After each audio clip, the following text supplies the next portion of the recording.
ළමයි කර්මාන්ත රසායනය හා පරිසර දූෂණය යටතේ අද අපි සාකච්ඡා කරන්නේ යකඩ නිස්සාරණය. අපි අවසානට සාකච්ඡා කළ පාඩමුවේ රූටයිල් වලින් ආරම්භ කරමින් ටයිටේනියම් ඩයොක්සයිඩ් නිෂ්පාදනය කිරීම. අද යකඩ නිස්සාරණය. බලමු යකඩ නිස්සාරණය සඳහා අවශ්‍ය අමුද්‍රව්‍ය මොනවද කියලා. යකඩ නිෂ්පාදනය සඳහා යකඩ අඩංගු ලෝපස් භාවිත කළ යුතුයි. මොනවද මේ යකඩ අඩංගු ලෝපස් කියලා කියන්නේ? අපිට ගන්න පුළුවන් හීමටයිට් කියන්නේ Fe2O3,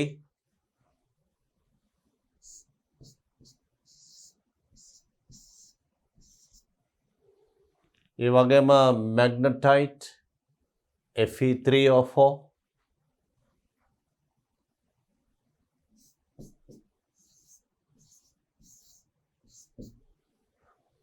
විභාග ප්‍රශ්න වලදී ඔබගෙන් අහන එක ප්‍රශ්නයක් තමයි යකඩ නිස්සාරණය සඳහා යකඩ අඩංගු ලෝපස් දෙකක නම් ලියන්න, එහි සූත්‍ර ලියන්න. එතකොට මේ තමයි ඒ සූත්‍ර. නාම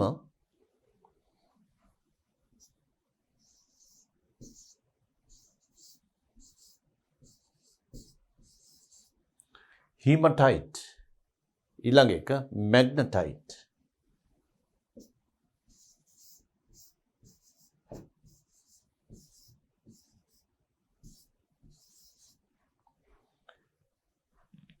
ඒ යකඩ අඩංගු ලෝපස් දෙකක්.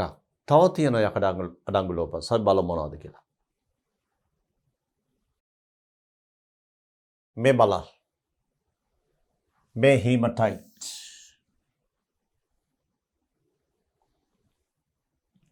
මැග්නටයිට්. ඊට අමතරව යකඩ අඩංගු ලෝපස් හැටියට සිඩරයිට්, යකඩ කාබනේට, යකඩවල සල්ෆයිට්, අයන් පැරයිට්, ඒ වගේම යකඩවල සජල ඔක්සයිඩ්, ලිබොනයිට්, 2:3 අනුපාතයෙන් යකඩ ඔක්සයිඩ් සහ ජලය, ලිබොනයිට්. ඒ අනුව යකඩ අඩංගු khනිජ හීමටයිට්, මැග්නටයිට්, සිඩරයිට්, අයන් පැරයිට්, ලිබොනයිට්. අනිවාර්යෙන්ම මේ සංඝටක දෙකක්වත් මතක තබා ගැනීම අනිවාර්යයි. විභාගයක බහුවර්ණ ප්‍රශ්නක આવොත් යකඩ අඩංගු khනිජයක් නොවන්නේ බහුවර්ණයේ යකඩ අඩංගු khනිජ 4ක නම් තියෙනවා. හීමටයිට්, මැග්නටයිට්, සිඩරයිට්, අයන් පැරයිට්, මැග්නසයිට් කියලා.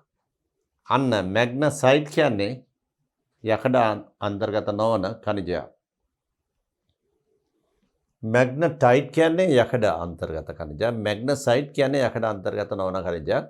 ඒ විදිහේ බහුවර්ණ ප්‍රශ්නයක් නිර්මාණය කරන්න පුළුවන්. මැග්නසයිට් කියන්නේ මැග්නීසියම් කාබනේට්. එතකොට යකඩ අඩංගු ලෝපසක් ගත යුතුයි. කෝක් ගත යුතුයි. කෝක්. ඊළඟට හුණුගල් ගත යුතුයි.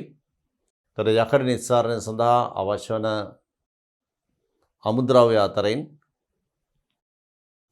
ඔය අමුද්‍රව්‍ය තුනක් වේගාර වාතය අවශ්‍යයි. එතකොට මේ අනුව යකඩ නිෂ්පාදනය සඳහා අවශ්‍ය අමුද්‍රව්‍ය හීමටයිට්, යකඩ අඩංගු ලෝපස, කෝක්, ගල් අඟුරු, හුණුගල්, කැල්සියම් කාබනේට්, වාතය, ඔක්සිජන්. සමහරලාට අහනවා ප්‍රශ්න මේ විදිහට. යකඩ අඩංගු යකඩ නිෂ්පාදනය සඳහා මෙන්න මේ විදිහට සමහරලාට ප්‍රශ්න අහනවා යකඩ නිෂ්පාදනය සඳහා අවශ්‍ය අමුද්‍රව්‍ය කවරක්ද? ඒ අමුද්‍රව්‍ය වල නාමයන් හා සූත්‍ර. හීමටයිට් කියලා කිව්වොත් සූත්‍ර ලියන්න ඕන Fe2O3. කෝක් ඉදිරියෙන් C. හුණුගල් ඉදිරියෙන් කැල්සියම් කාබනේට්. වාතය ඉදිරියෙන් ඔක්සිජන්. ඔය තමයි අමුද්‍රව්‍ය. දැන් පැහැදිලිද? දැන් බලමු අපි ඊළඟ පියවර. බලන්න යකඩ තියෙන්නේ විද්‍යුත් රසායනික ශ්‍රේණිය මැද හරිය. විද්‍යුත් රසායනික ශ්‍රේණිය ඉහළින්ම තියෙන ලිතියම්. මේ ලෝහ කීපයක් අන්තර්ගත ශ්‍රේණිය. මේ විද්‍යුත් රසායනික ශ්‍රේණියේ මැද හරියේ තමයි යකඩ තියෙන මේ හරිය.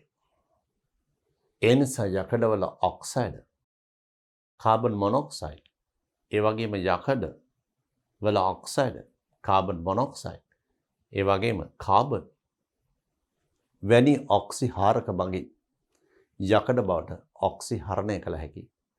මේ විද්‍යුත් රසායන ශ්‍රේණිය මැද හරියේ පිහිටි නිසා. විද්‍යුත් රසායන ශ්‍රේණිය ඉහළින් පිහිටි ලෝහ නිස්සාරණයේදී නිස්සාරණය කළ යුත්තේ විලීන ක්ලෝරයිඩ් විද්‍යුත් විච්ඡේදනය. මැද හරියේ පිහිටන නිසා ඒවා ඔක්සයිඩ් පහසුවෙන් ඔක්සිහරණය කරන්න පුළුවන් ලෝහය බවට. ඒ නිසා අපි යකඩ නිස්සාරණය කරන්නේ යකඩ ඔක්සයිඩය ඔක්සිහාරකයක් භාවිත කරමින් යකඩ බවට ඔක්සිහරණය කිරීම. මේක තමයි නිස්සාරණ මූලධර්මය. අපි දැන් බලමු ඊළඟ අවස්ථාව.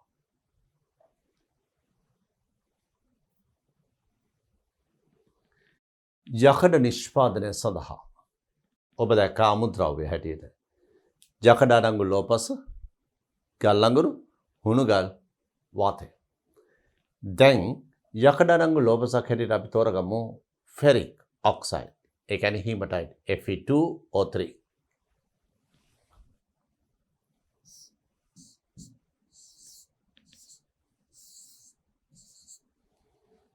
මේ හීමටයිට් කාබන් මොනොක්සයිඩ් මගින් යකඩවල ඔක්සිජන් අවස්ථාව ධන 3 සිට ධන 2 බවට පත් කරනවා.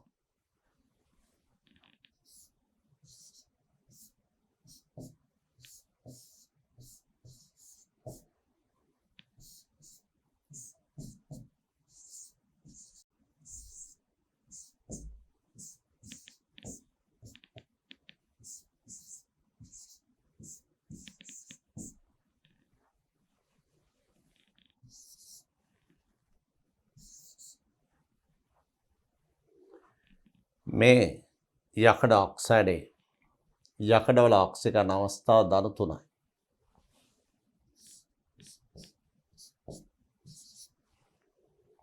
ධන 3 අවස්ථාව ධන 2 අවස්ථාව බවට මෙපත් කරන්නේ.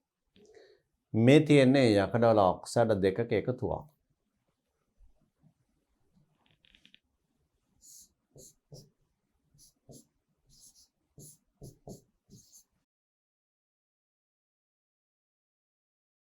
Fe3O4 කියලා කියන්නේ මෙන්න මේ වගේ අවස්ථාවක්.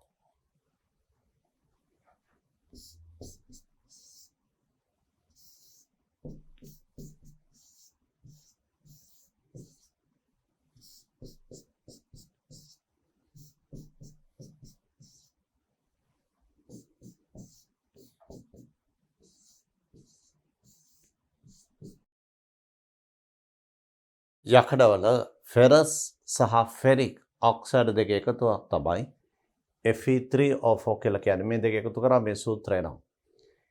මේ පළමු ප්‍රතික්‍රියාවේදී වෙන්නේ යකඩවල ඔක්සිජන් අංකය ධන 3 සිට ධන 2 බවට සම්පූර්ණයෙන්පත් වෙන්නේ නැහැ.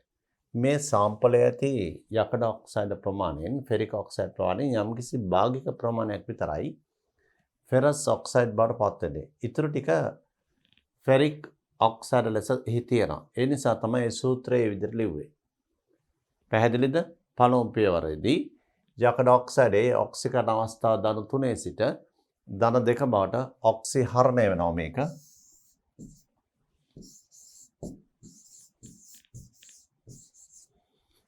හරණය කිරීම කරන්නේ කාබන් මොනොක්සයිඩ් මගින්.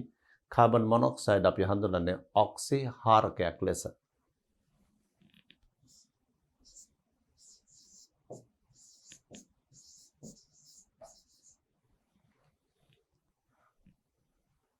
අපි දැන් එක ප්‍රතික්‍රියාවක් සාකච්ඡා කළේ. බලමු ඊළඟ ප්‍රතික්‍රියාව.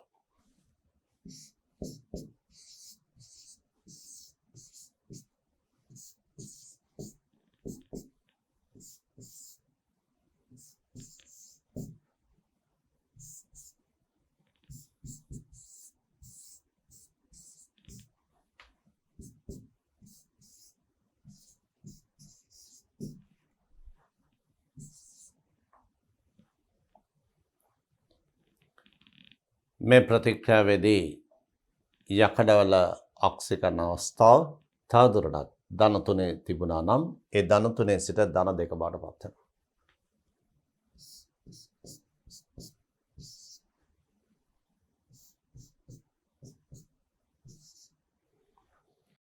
අපට දැන් පේනවා ඇති මේ ප්‍රතික්‍රියා දෙකේම කාබන් මොනොක්සයිඩ් මෙම ඔක්සිහරණ ක්‍රියාවට උදව් කළා. කාබන් මොනොක්සයිඩ් කියන්නේ ඔක්සිහාරකයක්.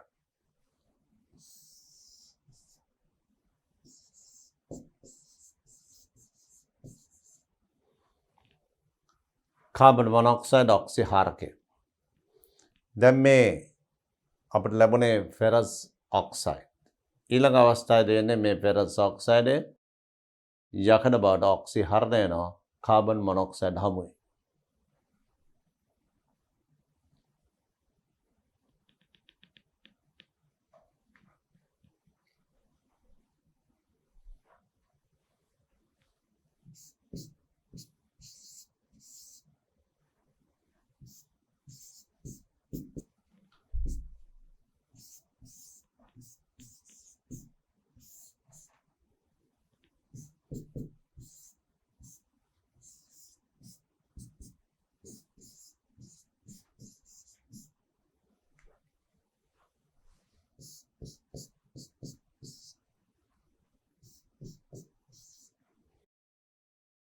අපි මේ ප්‍රතික්‍රියා තුනෙන්ම ඉගෙන ගත්තේ යකඩ ඔක්සයිඩ් යකඩ බවට අවස්ථා තුනකදී ඔක්සිහරණය වෙනවා යකඩ බවට.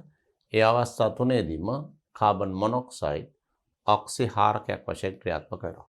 මේ විදිහට තමයි යකඩ ඔක්සයිඩය යකඩ බවට පත් වෙන්නේ. මේ යකඩ නිස්සාරණයේදී අපි පාවිච්චි කළා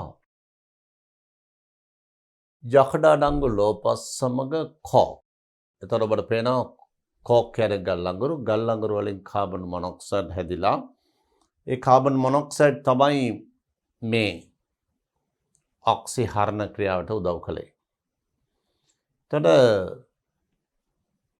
මේ නිෂ්පාදන ක්‍රියාවලිය අපි සිදු කරන්නේ සාමාන්‍යයෙන් නිෂ්පාදන කුටීරයක් තුළ. ඒ නිෂ්පාදන කුටීරය අපි හඳුන්වන්නේ ධාරා ඌෂ්මකයක් කියලා.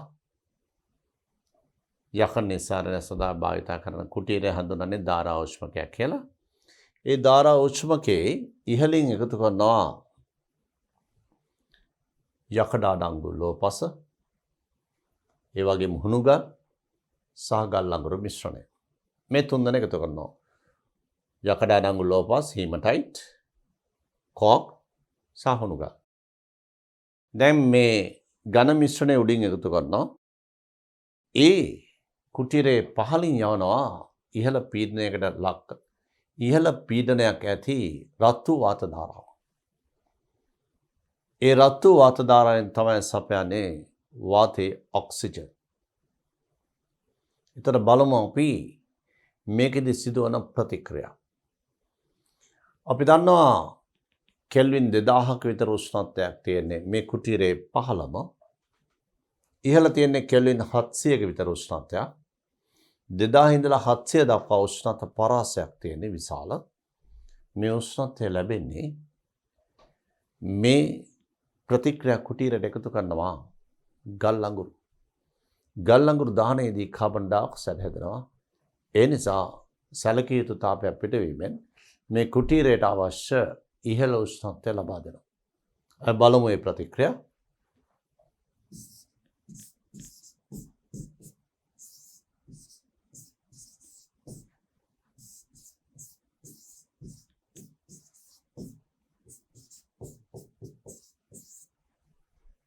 කාබන් ඩයොක්සයිඩ් වඩපත් වීදී ඉහළ තාපයක් පිටනවා. ඒ තාපයෙන් මේ කුටීරයේ අවශ්‍ය උෂ්ණත්වය සපයනවා. ඒ වගේම අපි භාවිතා කළානේ මේ හුණුගල් තාප වියෝජනය වෙනවා චනික දංශක 900 දී විතර.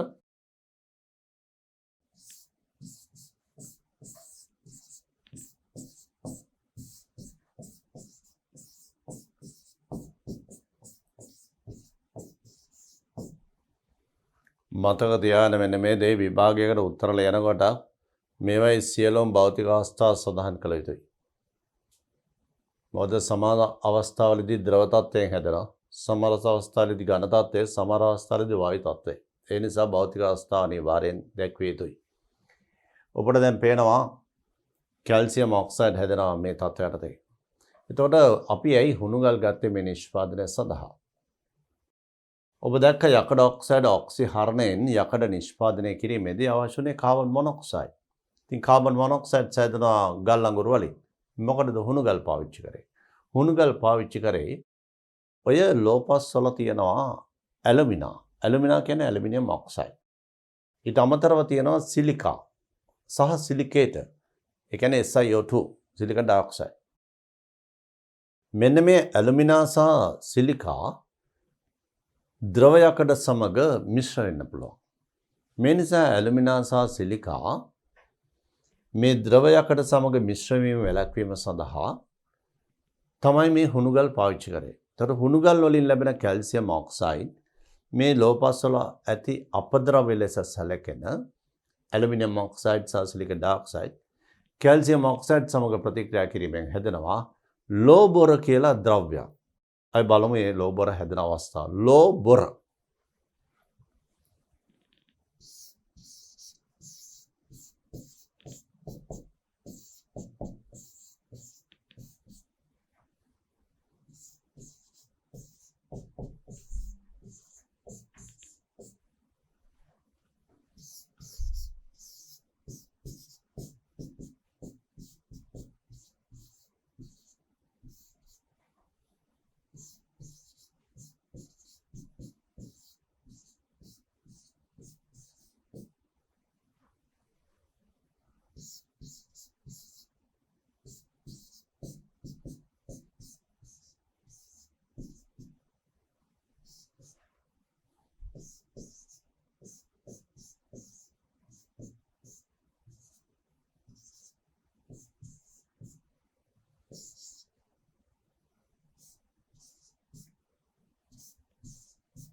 ඔබට දැන් පේනවා ඇති කැල්සියම් සිලිකේට්, කැල්සියම් ඇලුමිනේට් සහ කැල්සියම් ෆොස්ෆේට්.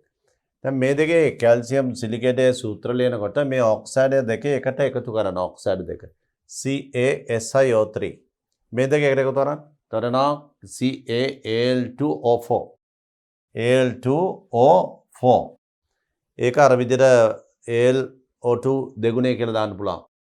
මේ ආකාරයට ලෝපස් වල ඇති සිලිකන් ඩයොක්සයිඩ්, ඇලුමිනියම් ඔක්සයිඩ්, සමහර ලෝපස් වල අපද්‍රව්‍ය ලෙස ෆොස්ෆරස් තිබුණා නම් මේ දහන ක්‍රියාවලියේදී ඉහළ උෂ්ණත්වයේදී ෆොස්ෆරස් පෙන්ටොක්සයිඩ් බවට පත් වෙනවා. එයත් කැල්සියම් ඔක්සයිඩ් එක ප්‍රතික්‍රියා වීමෙන් කැල්සියම් ෆොස්ෆේට් බවට පත් වෙනවා. ඔබ දන්නවා කැල්සියම් ඔක්සයිඩ් භාෂ්මික ඔක්සයිඩයක්. මේවා ආම්ලික ඔක්සයිඩ් මේක උභයගුණී ඔක්සයිඩයේ තියෙනවා ආම්ලික ගුණ. ඒ නිසා මේ භාෂ්මික ඔක්සයිඩ් සමග මේ ආම්ලික ඔක්සයිඩ් ප්‍රතික්‍රියා වීමෙන් මේ ලෝබර් ලෙස හැඳින්වෙන විලීන ද්‍රවය එනවා. මේ විලීන ද්‍රවය ද්‍රව යකඩවල ඝනත්වයට වඩා අඩු නිසා ද්‍රව යකඩ මතු පිට මේ විලීන ද්‍රවය පාවෙනවා. ඒ නිසා වාසි දෙකයි. ඒ වාසි දෙක තමයි ද්‍රව යකඩ හැදෙනකොට වාතය සමග ගැටීම වළකිනවා. එකක්. අනිත් එක තමයි ද්‍රව යකඩ සමග මිශ්‍ර වීමේ සම්භාවිතාවක් තිබූ මේ අකාබනික ලවණ විලීන ද්‍රවයක් හැටියට ද්‍රව යකඩ මත පාවීමෙන් ඉවත් කරන්න පුළුවන් අපද්‍රව්‍ය හැටියට. මෙන්න මේ වාසි වලට අමතරව තවත් වාසියක් වෙනවා. මොනවද? ද්‍රව යකඩ මත පිට ලෝබර පාවීම නිසා ද්‍රව යකඩ වාතයේ ඔක්සිජන් සමග ගැටීම වළකිනවා. මේ නිසා යකඩ ඔක්සිකරණය වීම වැළකිනවා. ඒ කියන්නේ වාතයෙන් ඔක්සිකරණය වීම වළකිනවා. ඒ තමයි යකඩ නිෂ්පාදනයේදී මේ නිෂ්පාදන කුටීරේ පහළින්ම සිදුවන ප්‍රතික්‍රියා. අය බලමු ඊළඟ අවස්ථාව. අපි යකඩ නිස්සාරණය සම්බන්ධයෙන් ප්‍රතික්‍රියා කීපයක් සාකච්ඡා කළා. සාමාන්‍යයෙන් විභාග ප්‍රශ්න වලදී සෙන්ටිග්‍රේඩ් අංශක 18 අඩු සහ 18 වැඩි ප්‍රතික්‍රියා කියලා ප්‍රතික්‍රියා දෙවර්ගයක් ලියලා දෙනවා. ඒතර අපි මේ දක්වා මේ සාකච්ඡා කරපු ප්‍රතික්‍රියා අතරින් මේ කැල්සියම් ඔක්සයිඩ් එක ප්‍රතික්‍රියා කළ ලෝබොර ලෙස හැදෙන මේ ප්‍රභේද හැර ඉතිරි ප්‍රතික්‍රියා සියල්ලම සිදු වුණේ සෙන්ටිග්‍රේඩ් අංශක 1000ට වඩා අඩු උෂ්ණත්වයකදී. මෙන්න මෙතෙන්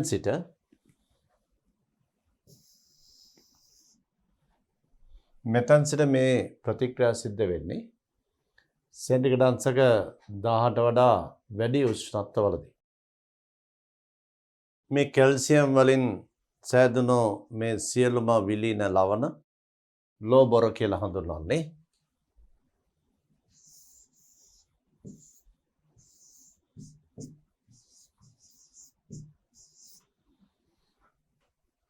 ලෝබොර ඊට අමතරව සෙන්ටිග්‍රේඩ් අංශක 1000ට වඩා වැඩි උෂ්ණත්වවලදී ළමයි කාබන් ඒ කියන්නේ කෝක් කාබන් මොනොක්සයිඩ් බවට පත් වෙන්න පුළුවන්.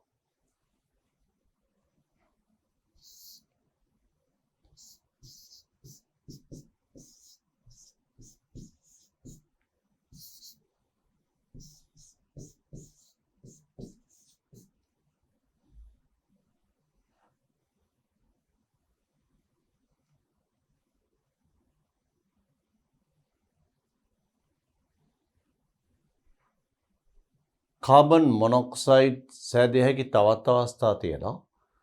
ඔය කාබන් ඩයොක්සයිඩ් ඒ කියන්නේ ගල් අඟුරු ඔක්සිජන් එක කාබන් ඩයොක්සයිඩ් බවට පත් වෙලා ඒ කාබන් ඩයොක්සයිඩ් ගල් අඟුරුත් එක්ක කෝක් එක ප්‍රතික්‍රියා කරන සෙන්ටිග්‍රේඩ් අංශක 1000ට වඩා වැඩි උෂ්ණත්වවලදී මෙන්න මේ ප්‍රතික්‍රියාව.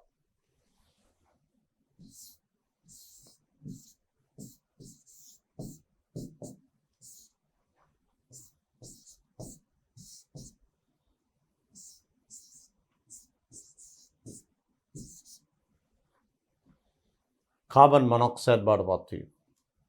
මීට අමතරව කාබන් මොනොක්සයිඩ් කාබන් ඩයොක්සයිඩ් වෙන්නත් පුළුවන්.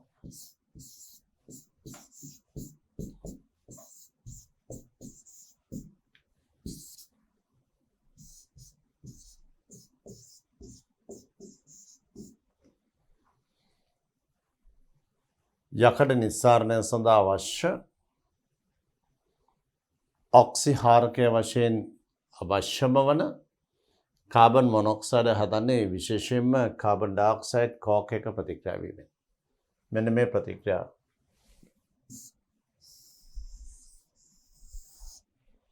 ඒක තමයි වැදගත්ම ප්‍රතික්‍රියාව. මේ ප්‍රතික්‍රියාව ඉතා ඉහළ උෂ්ණත්වවලදී පහසුවෙන් සිද්ධ වෙනවා. අපි බලමු අපි මේ කතා කරපු සියලු ප්‍රතික්‍රියා සිද්ධ වෙන්නේ යකඩ නිස්සාරණය වන කුටීරය තුල. ඒකට කියන්නේ ධාරා උෂ්මකය. අපි දැන් බලමු ඒ ගැන කතා කරන්න.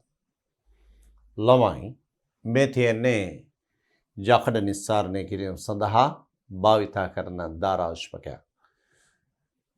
යකඩ නිස්සාරණය කිරීම සඳහා ගන්නා නැත උපයෝගී කරගන්න පෝර්ණුව හඳුන්වන නාමය තමයි ධාරා උෂ්මකය. ඒ වගේම නිෂ්පාදන අමුද්‍රව්‍ය යකඩ ලෝපස් කෝක් සහ හුණුගල්. යකඩ නිස්සාරණයේදී උෂ්මකයේ පහළ උෂ්ණත්වය කෙල්වින් 2000යි ඉහළ උෂ්ණත්වය 700යි. ඕක මතක තියාගන්න ඕන. ඊගාවට යකඩ නිස්සාරණය වෙනවා ද්‍රව යකඩ ලෙස. මේ තියෙන්නේ ද්‍රව යකඩ.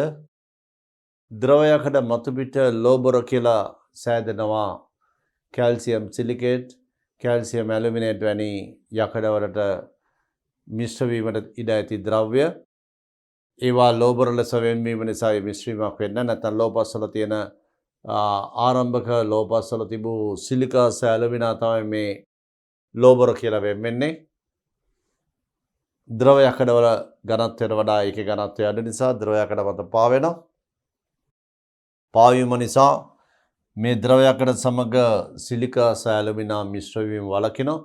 ඒ වගේම මෙන්න මේ ස්ථාන දෙකෙන් තමයි සම්පින්ඩිත වාතය ඉහළ පීඩනයක ඇති වාතය ඉහළට යවන්නේ. ඒ වාතයේ තියෙන ඔක්සිජන් මේ ද්‍රව යකඩ සමග ගැටීම් වළක්වනවා. මේ ලෝබොර ද්‍රව යකඩ මත පාවීමෙන් තියෙන නිසා.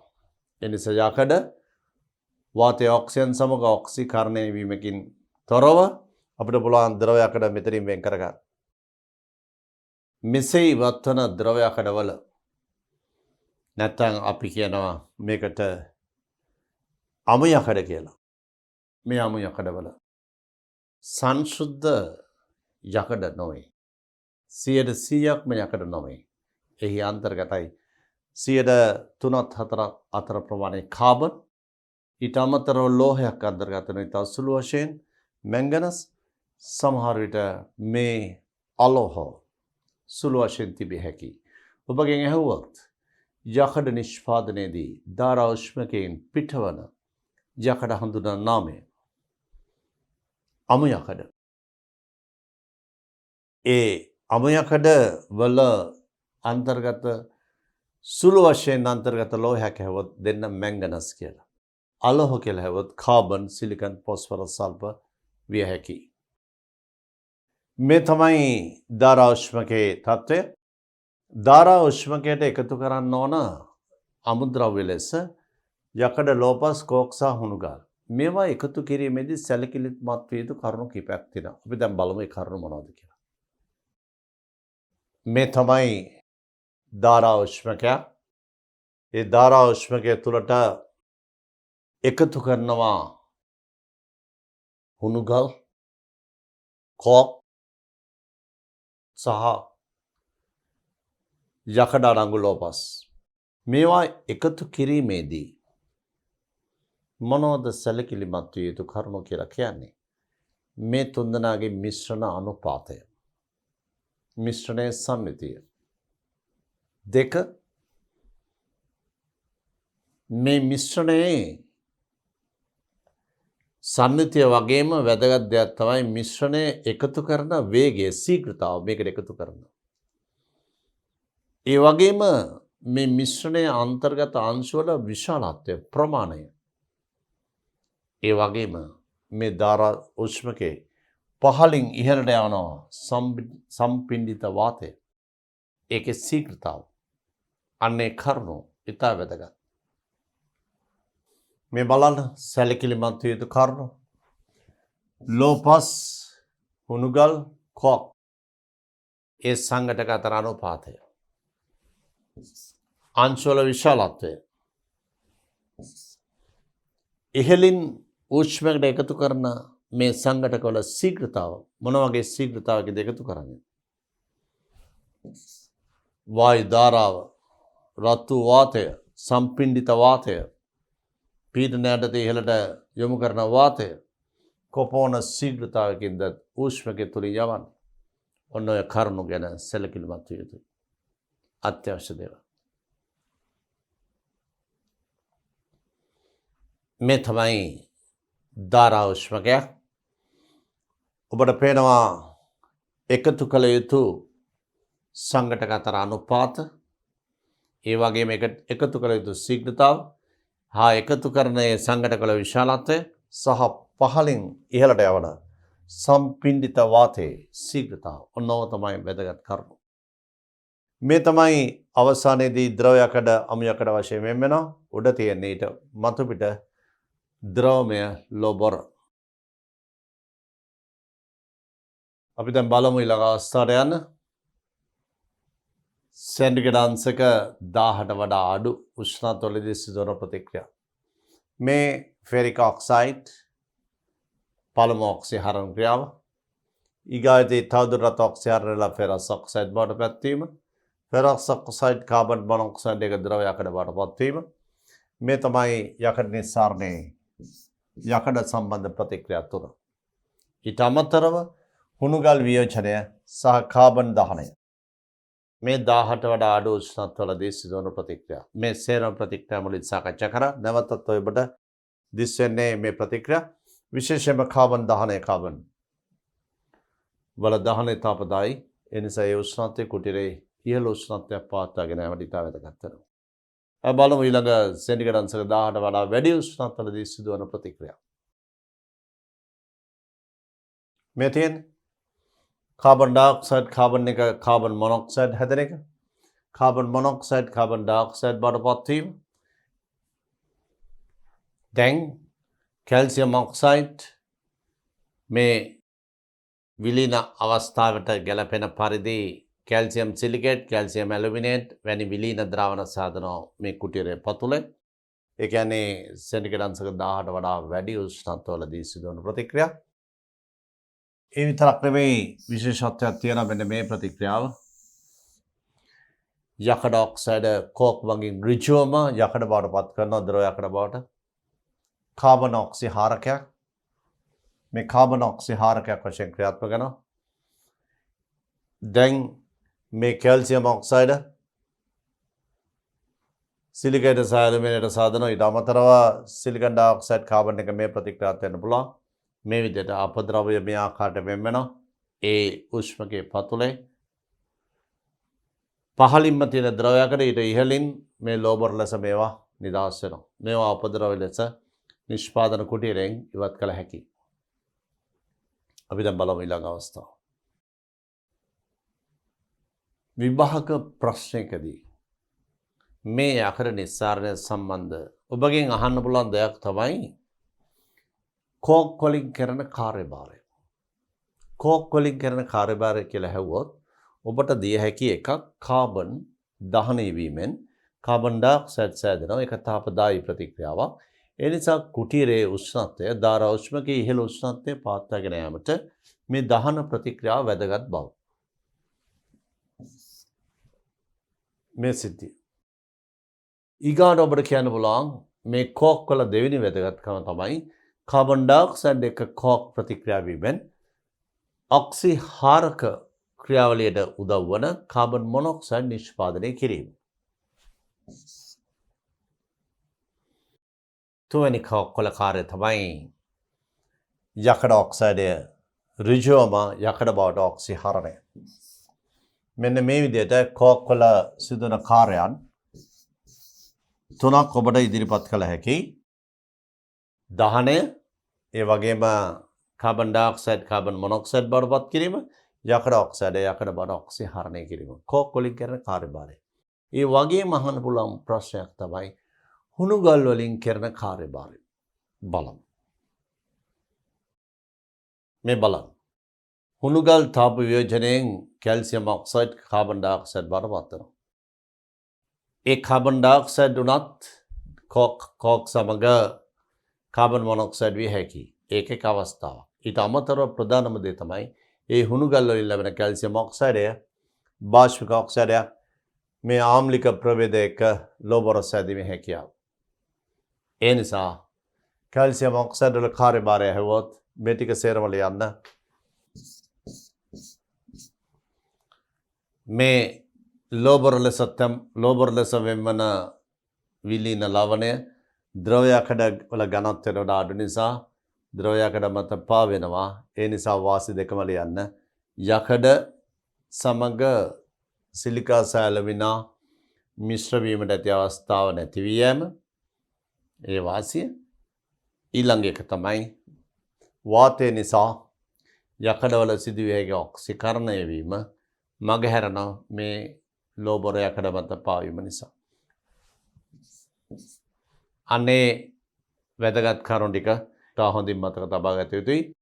යකඩ නිස්සාරණයේදී කෝක් වලින් කරන කාර්යභාරය, යකඩ නිස්සාරණයේදී කැල්සියම් කාබනේට් වලින් කරන කාර්යභාරය. පැහැදිලි? බලමු ඊළඟ අවස්ථාව. අපි දැන් බලමු මේ නිෂ්පාදනයේදී කාබන් මොනොක්සයිඩ් ඩයොක්සයිඩ් මේ වායු දෙක අතර අපිට තියෙනවා ගැටලුවක්. මේ කුටීරය තුළ වැඩිපුර හැදෙන්නේ කාබන් මොනොක්සයිඩ්ද කාබන් ඩයොක්සයිඩ්ද යන වග. ඒ නිසා අපි බලමු සාකච්ඡා කරන්න තාපගතික ස්වභාවය අනුව පැහැදිලි කිරීමක් කරන්න. මේ දෙන්නගෙන් වඩා ඉහළ උෂ්ණත්වයේදී ස්ථායී වෙන්නේ මොනොක්සයිඩ්ද ඩයොක්සයිඩ්ද යන වග. බලන්න. කාබන් ඩයොක්සයිඩ් බවට පත්වීම තාපදායකයි. මේ ප්‍රතික්‍රියාව ඩෙල්ටා H ඍණ. ඒ වගේම මේ ප්‍රතික්‍රියාවේ එක වායු අණුවකින් එක වායු අණුවක් හැදෙන්නේ. ඒ නිසා මේ ප්‍රතික්‍රියාවේ වායු අණු ගාන නම් වෙනස් වෙන්නේ නැහැ. ඒ වගේම තාපදායකයි. වායු අණු ගාන වෙනස් වෙන්නේ නැති නිසා මේ ප්‍රතික්‍රියාවේ එන්ට්‍රොපි වෙනස එතරම් ඉහළක් නෙවෙයි. ඉතා අල්පාගයක්. ඒ නිසා ඩෙල්ටා G සමාන ඩෙල්ටා H ඍණ T ඩෙල්ටා S යන සමීකරණය ගැන හිතුවොත්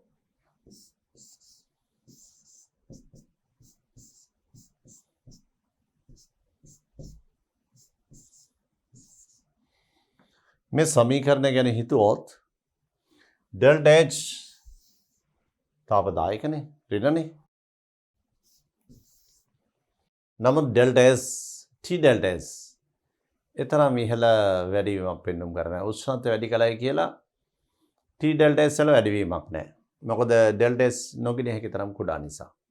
ඒ නිසා T ඩෙල්ටා S වල බලපෑමක් නැහැ වාගේ. ඒ නිසා මේ ප්‍රතික්‍රියාව ඉහළ උෂ්ණත්වයකදී වෙනවා හෝ පහළ උෂ්ණත්වයකදී වෙනවා කියලා විශේෂත්වයක් නැහැ. ඉහළ උෂ්ණත්වවලදී මේ ප්‍රතික්‍රියාව සිදුවීමේ ප්‍රවණතාව වැඩි කියලා එහෙම මොකුත් කියන්න බෑ. සාමාන්‍යයෙන් දහන වෙනවා එච්චරයි. නමුත් අය බලමු මේ ප්‍රතික්‍රියාව.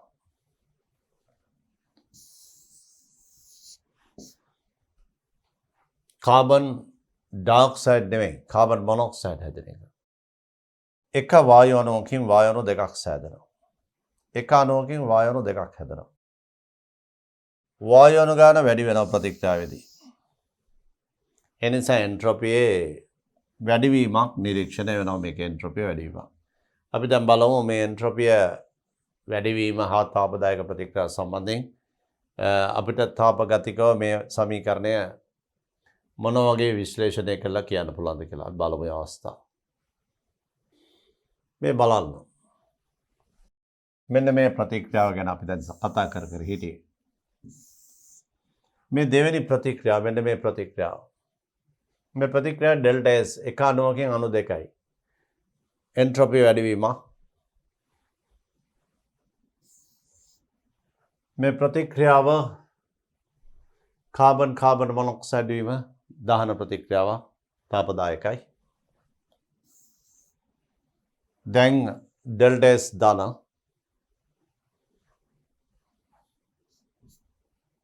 ඩෙල්ටා H ඍණ. එතකොට මේක ඔබට පේනවා ඩෙල්ටා S ධනාගයක් නිසා T වැඩි වෙනකොට T ඩෙල්ටා S අගය මෙතන උෂ්ණත්වය වැඩි වන විට T ඩෙල්ටා S අගය කැපී පෙනෙන ලෙස වැඩි වෙනවා. ඇයි?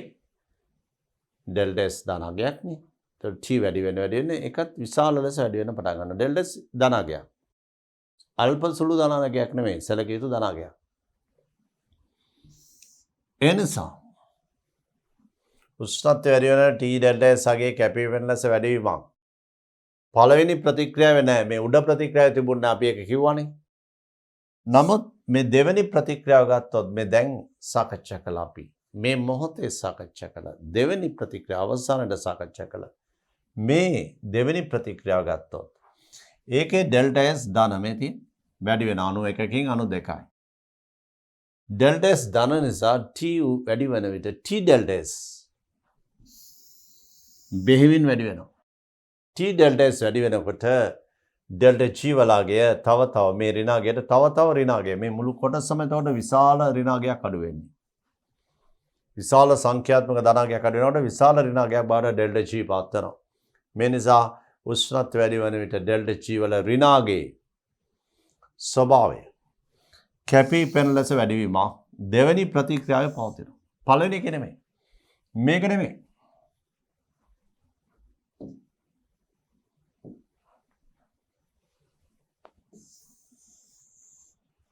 මේ ප්‍රතික්‍රියාව නෙමෙයි.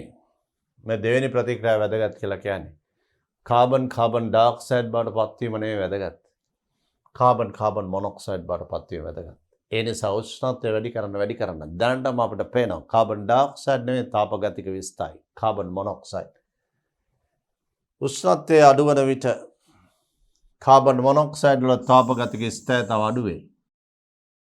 උෂ්ණත්වය අඩු වුණාම කාබන් මොනොක්සයිඩයක් නැහැ. උෂ්ණත්වය වැඩි වෙන තමයි කාබන් මොනොක්සයිඩ් ස්ථායි කියලා අපි කිව්වේ.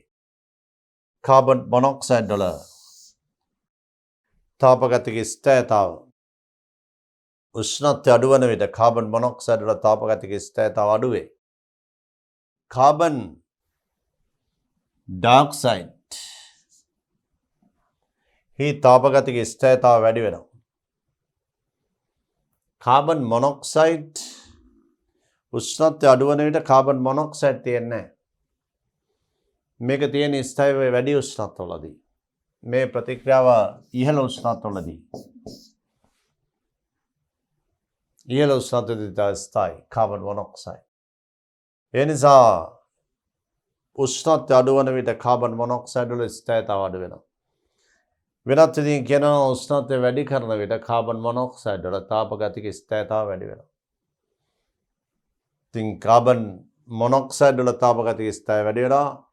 කාබන් ඩයොක්සයිඩ් වල තාපගතික ස්ථායීතාව වැඩි වෙන්නේ අඩු උෂ්ණත්වවලදී. වැඩි උෂ්ණත්වවලදී ඒක බෙහෙවින්ම අඩු වෙනවා. අපි දැන් බලමු ඊළඟ අවස්ථාව. මේ බලන්න මේ ප්‍රතික්‍රියාව. කාබන් ඩයොක්සයිඩ් කාබන් එක කාබන් මොනොක්සයිඩ් එක අණුවකින් අණු දෙක ඉදිරි ප්‍රතික්‍රියාව එන්ට්‍රොපිය වැඩි වීම අණු සංඛ්‍යාව වැඩි වීම ඩෙල්ටා S ධනාගයක්. ඒ වගේම මේ ප්‍රතික්‍රියා තාප අවශෝෂකයි ඩෙල්ටා H ධනාගයක්. මේ ප්‍රතික්‍රියා ඩෙල්ටා S ධන. તો T ඩෙල්ටා S කියන්නේ ධනාගයක්. T වැඩි වන විට මේ ප්‍රතික්‍රියා එන්ට්‍රොපිය ඉහළ යනවා. උෂ්ණත්වය වැඩි මේ ඉදිරි ප්‍රතික්‍රියාවේදී පේන අණු එකකින් අණු දෙකක් වායු අණු. ඒ නිසා එන්ට්‍රොපිය වැඩි වීම. ඒ නිසා උෂ්ණත්වය වැඩි වෙන T ඩෙල්ටා S වැඩි වෙනවා. T ඩෙල්ටා S අගය වැඩි වෙන විට ඩෙල්ටා G වල අගය ක්‍රමයෙන් ඉහළ යනවා. ඍණ අගය වැඩි වෙන්න පටන් ගන්නවා. එහි ප්‍රතිඵලය වන්නේ මේ ඉස්සල කියපු කාර්යය. ඉහළ උෂ්ණත්වවලදී කාබන් ඩයොක්සයිඩ් වායුව නෙමෙයි. වඩා ස්ථායී වෙන්නේ කාබන් මොනොක්සයිඩ් බව. CO2 කාබන් මොනොක්සයිඩ් බවට පත්වීමේ හැකියාව වැඩි. අන්න ඉහළ උෂ්ණත්වවලදී. මේ නිසා ඉහළ උෂ්ණත්වය යටතේ කාබන් මොනොක්සයිඩ් තාපගතිකව බෙහෙවින් ස්ථායී. ඔබට බහුවර්ණ ප්‍රශ්න පත්‍රයේ ප්‍රශ්නයක් ආවොත් වඩා ඉහළ උෂ්ණත්වවලදී ස්ථායීව පවතින කාබන් මොනොක්සයිඩ් ඩයොක්සයිඩ් කියලා ඔබ අනිවාර්යයෙන්ම කියන්න ඕන. වඩා ඉහළ උෂ්ණත්වවලදී කාබන් ඩයොක්සයිඩ් වලට සාපේක්ෂව කාබන් මොනොක්සයිඩ් වඩා ස්ථායී කියලා. දැන් පැහැදිලිද? ඉහළ මේ ඊටමත් ඉහළ උෂ්ණත්වවලදී කාබන් මොනොක්සයිඩ් තාපගතිකව ස්ථායී බව කිව හැකි. එනිසා සෙන්ටිග්‍රේඩ් අංශක 1000 පමණ වන විට කාබන් ඩයොක්සයිඩ් ප්‍රමාණය මේ තියෙන 100%ක්ම කාබන් ඩයොක්සයිඩ් කාබන් මොනොක්සයිඩ් බවට පත් වෙනවා. ඒ බව අපි ප්‍රස්ථාරයක නිර්මාණය කළ තියෙනවා. බලමු ඊළඟ අවස්ථාව. මේ තියෙන කාබන් මොනොක්සයිඩ් ප්‍රමාණයේ ප්‍රමාණාත්මක විචලනය. උෂ්ණත්වය මේ පැත්තට ප්‍රතිශතය. උෂ්ණත්වය සෙන්ටිග්‍රේඩ් අංශක 1000 දී කාබන් මොනොක්සයිඩ් උපරිමයට ගිහිල්ලා උෂ්ණත්වය අඩු අවස්ථාවේ තමයි කාබන් ඩයොක්සයිඩ් තියෙන්නේ. කාබන් මොනොක්සයිඩ් අඩු උෂ්ණත්වවලදී සෙන්ටිග්‍රේඩ් අංශක 400 600 දී අඩු අගයන් ඉහළ උෂ්ණත්වවලදී තරයි ඉහළ අගයන් වෙන්නේ. ඔබ ඒ ඉගෙන ගත්තේ කාබන් ඩයොක්සයිඩ් වලට සාපේක්ෂව කාබන් මොනොක්සයිඩ් ඉහළ උෂ්ණත්වවලදී තාපගතිකව ස්ථායී බව. දැන් බලමු ඊළඟ අවස්ථාව. ළමයි මේ තමයි යකඩ නිස්සාරණයේදී සිදුවන පරිසර දූෂණය ගැන අපි කතා කරන්න හදන්නේ. මොනවද යකඩ නිස්සාරණයකදී සිදුවන පරිසර දූෂණය වීමට හේතු වන දූෂක කාරක? ඔබ දන්නෝ ලෝපස් ඝන පදාර්ථයක්, කෝක් ඝන පදාර්ථයක්, හුණුගල් ඝන පදාර්ථ මේවා නිෂ්පාදනාගාරයේ වෙත රැගෙන ඒම, නිෂ්පාදනාගාරයේදී මේවා අවශ්‍ය පමණ කොටස් වලට වෙන් කිරීම, මේ අවස්ථාවන්හිදී දූවිලි වශයෙන් මේවා දූවිලි අංශු කුඩා දූවිලි අංශු වායු වලට එකතු විය හැකියි. ඒ නිසා එක දූෂක කාරකයක් තමයි දූවිලි. ඊළඟට අපි දන්නවා මේ නිෂ්පාදන කුටීරය තුළ උෂ්ණත්වය කෙල්වින් 2000ක විතර. 2000 ඉඳලා 700 දක්වා ව්‍යාප්ත වෙනවා. මේ නිසා ඉහළ තාප ප්‍රමාණයක් වායු ගෝලයට තාපය වශයෙන් මුද හැරෙන්න පුළුවන්. තාපය වශයෙන් විමෝචනය වේවි. ඒ නිසා වායුගෝලයේ දූෂණය වෙනවා. ජීවීන්ගේ පැවැත්මට මේ තාපය හානිදායක වේවි. ඒ වගේම මේ නිෂ්පාදනයේ ඉහළ මුදුනේ ධාරාඋෂ්මකයේ ඉහළ කොටසදී අපවායු ලෙස අපවිත්‍ර වායු ලෙස වායුගලට මුදා හරිනවා. කාබන් මොනොක්සයිඩ් සහ කාබන් ඩයොක්සයිඩ්. කාබන් ඩයොක්සයිඩ් විමෝචනය නිසා වායුගෝලීය උෂ්ණත්වය නැත්නම් කාබන් ඩයොක්සයිඩ් කියන්නේ හරිතාගාර වායුව. හරිතාගාර වායුව නිසා කාබන් ඩයොක්සයිඩ් නිසා වායුගෝලීය උෂ්ණත්වය ගෝලීය උණුසුම ඉහළ යාවි. මේ නිසා වායුගෝලීය දූෂණය වෙනවා කාබන් ඩයොක්සයිඩ් නිසා. ඒ වගේම ගල් අඟුරු වල කෝක් වල ගෙන්දගම් තිබුණහොත් ඒ සල්ප දහනයේදී වායුගෝලයට එකතු වෙනවා සල්ප ඩයොක්සයිඩ්. ඒ නිසා වායුගෝලයේ අම්ල වැසි ඇති වීම වායුගෝල දූෂණය වෙන්න පුළුවන්. ඒ විතරක් නෙවෙයි වායුවේ අම්ල වැසි පොළොවට සහ ජලාශවලට එකතු වීමේ පොළොව සහ ජලාශ අම්ල වැසි නිසා දූෂණය විය හැකියි. ඔබට මේ පේන්නේ කාබන් ඩයොක්සයිඩ් පෙට්‍රෝලියම් ඉන්ධන දහනයේදී කාබන් ඩයොක්සයිඩ් ඒ වගේම ගල් අඟුරු දහනයේදී කාබන් ඩයොක්සයිඩ් ගෝලීය උණුසුමට දායකත්වය මේ තාපය හමුවේ තාප දූෂණය ඒ අපට පරිසරයේ තාප දූෂණය වන ආකාරය මේ දූවිලි අංශු ඝන පදාර්ථ සම්බන්ධ කරන කර්මාන්තවලදී දූවිලි වලින් වාතය දූෂණය වන ආකාරය ඒ දූවිලි අංශු වායුගෝලයට මුසු වුණාම ඒ දූවිලි අංශු ශාක මත තැන්පත් වුණාම ශාක පත්‍ර මත ශාක වර්ධනය අඩාල වෙනවා. ඒ වගේම සල්ෆර් ඩයොක්සයිඩ් නිසා අම්ල වැසි ඇති වෙන්න පුළුවන්. මේ තමයි අම්ල වැස්සක් නිසා සිදුවන විපත්. මේ තියෙන්නේ පරිසර විනාශ වන ආකාරය. ධාරාඋෂ්මකය නිසා පරිසරය කෙරෙහි ඇති කරන බලපෑම් මේ සඳහන් කරේ. ඒ කියන්නේ නිෂ්පාදනයේ යකඩ නිෂ්පාදනයේ සිදුවන පරිසර දූෂණ. අබලෝ ඊළඟ අවස්ථාව. අපි යකඩ අඩංගු ලෝපස් ගල් අඟුරු හුණුගල් සහ වාතය අමුද්‍රව්‍යයන් වශයෙන් අරගෙන යකඩ නිස්සාරණය කරා. ඒතර මේ නිෂ්පාදනයේදී අපිට ලැබෙන්නේ අමු යකඩ කියලා අවසාන ප්‍රතිඵලය අමු යකඩ. ඒ අමු යකඩ වල මොනවද තියෙන්නේ? යකඩ වලට අමතරව 3.4 අතර ප්‍රමාණය තියෙනවා කාබන්. ඊට අමතරව ඉතා සුළු වශයෙන් මැංගනීස් මැංගනීස් ලෝහමය මූලද්‍රව්‍යයක්. අලෝහමය මූලද්‍රව්‍ය වශයෙන් සිලිකන් ෆොස්ෆරස් සල්ෆර් අන්තර්ගත විය හැකියි. මේ තමයි නිෂ්පාදනාගාරයෙන් ඉවත ලන නිෂ්පාදනාගාරයෙන් අවසානට ලැබෙන ඵලදාව අමු යකඩ. බලමු ඊළඟ. යකඩ වලින් කළ හැකි ප්‍රයෝජන මොනවාද? යකඩ වලක ප්‍රයෝජනයක් මිශ්‍ර ලෝහ නිෂ්පාදනය, වාණි නිෂ්පාදනය. මොනතරම් ප්‍රයෝජන තියනවද යකඩ? මේ තමයි ඒක අවස්ථාව. මල නොබෙදෙන වාණි මිශ්‍ර ලෝහ ක්‍රෝමියම් නිකල් වාණි කියලා අපි කියනවා. යකඩ වලට මිශ්‍ර කරනවා නිකල් සහ ක්‍රෝමියම්. නිකල් 18යි ක්‍රෝමියම් 18යි. ඊට අමතරව ඉතා සුළු ප්‍රමාණයක් මේකේ කාබන් අන්තර්ගත වේවි. මල නොබෙදෙන වාණි යකඩ වලින් සාදා ගන්න ලබන මිශ්‍ර ලෝහයක්. ඒ කියන්නේ මල නොබෙදෙන වාණි කියන එක. නිකල් සහ ක්‍රෝමියම් එකට එක්කන්න. මේ තමයි එකතු කරන ප්‍රතිශතය. කාබන් ප්‍රමාණය මේක 3යි 4 තිබිච්ච එක 100කට විතර අඩු කරන්න ඕනේ. ඒ සඳහා ඔක්සිජන් සමග උණුසුම් වාත ධාරාවක රත් කිරීමෙන් ඒ කාබන් ප්‍රමාණය 101ක් විතර දක්වා අඩු කරනවා. මේ තමයි මල නොබෙදෙන වාණි. අපි කතා කළේ යකඩ නිස්සාරණය. ඒ යකඩ නිස්සාරණයේ ධාරාඋෂ්මකයක් පාවිච්චි කරලා තමයි යකඩ නිස්සාරණය කරේ. ළමයි නිෂ්පාදනාගාරයේ ඉහළින් ඉවත් යන වායු කොටස තමයි අපවායු. ඒ අපවායු වල කාබන් මොනොක්සයිඩ්, කාබන් ඩයොක්සයිඩ්, ඊට අමතරව ප්‍රධාන සංඝටකය නයිට්‍රජන්, ඒ වගේම ලෝහපස් වල තියෙන තෙතමනය, ඒ සියල්ලම ඉවත් වෙලා යනවා. මේ අපවායුවේ ඔබගෙන් ඇහුවොත් ප්‍රධාන සංඝටකය මොකක්ද කියලා නයිඩ්‍රජන් කියලා සඳහන් කරන්න.